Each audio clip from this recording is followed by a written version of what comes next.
नमस्कार दोस्तों, मॉर्निंग जी के द स्टडी प्लेटफॉर्म में आपका स्वागत है। आप देख रहे हैं मॉर्निंग जी के ऑब्जेक्टिव क्लास 155, जिसमें हमने भारतीय संविधान के विषय संविधान में संशोधन को कवर किया है। इस विषय से जुड़े महत्वपूर्ण वस्तुनिष्ठ प्रश्नों को आप आसानी से याद कर सकते हैं। तो चलिए शुरू करते हैं।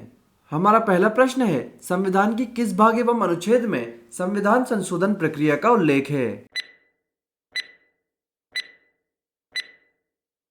सही आंसर ऑप्शन डी, भाग 20 एवं अनुच्छेद 368। संविधान के भाग 20 एवं अनुच्छेद 368 में संविधान संशोधन प्रक्रिया का उल्लेख है। हमारा अगला प्रश्न है, भारतीय संविधान में संशोधन होता है। सही आंसर है ऑप्शन सी, धारा 368 के अनुसार। भारतीय संविधान में संशोधन धारा 368 के अनुसार होता है। हमारा अगला प्रश्न है, भारतीय संविधान की कौन सी विशेष व्यवस्था दक्षिण अफ्रीका के संविधान से ली गई है? सही आंसर है ऑप्शन सी, संविधान संशोधन। संविधान संशोधन करने की व्यवस्था दक्षिण अफ्रीका के संविधान से ली गई है। हमारा अगला प्रश्न है, संविधान संशोधन कितने प्रकार से किया जा सकता है? सही आंसर है ऑप्शन सी, 3। संविधान संशोधन 3 प्रकार से किया जा सकता है। हमारा अगला प्रश्न है, संविधान संशोधन हेतु विधेयक सर्वप्रथम कहां प्रस्तुत किया जाता है?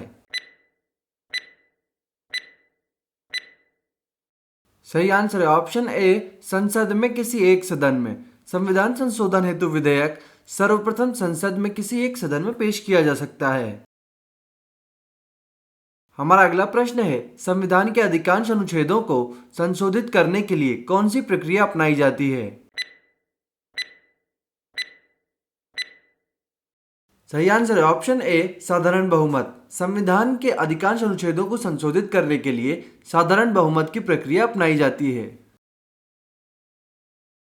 हमारा अगला प्रश्न है, भारत के संविधान में प्रथम संशोधन कब किया गया?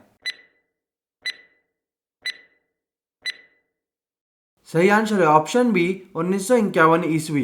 भारत के संविधान में प्रथम संशोधन 1951 ईस्वी में किया गया। हमारा अगला प्रश्न है, प्रथम संवैधानिक संशोधन अधिनियम किससे संबंधित था? सही आंसर है ऑप्शन सी, कुछ राज्यों के कृषि भूमि सुधार से। प्रथम संवैधानिक संशोधन अधिनियम कुछ राज्यों के कृषि भूमि सुधार से संबंधित था।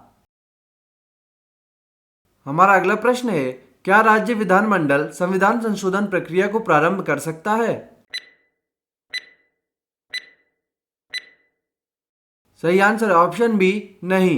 राज्य विधानमंडल संविधान संशोधन प्रक्रिया को प्रारंभ नहीं कर सकता है।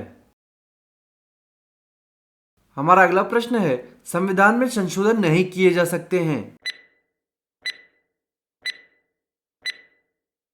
सही आंसर है ऑप्शन डी, जनमत संग्रह से।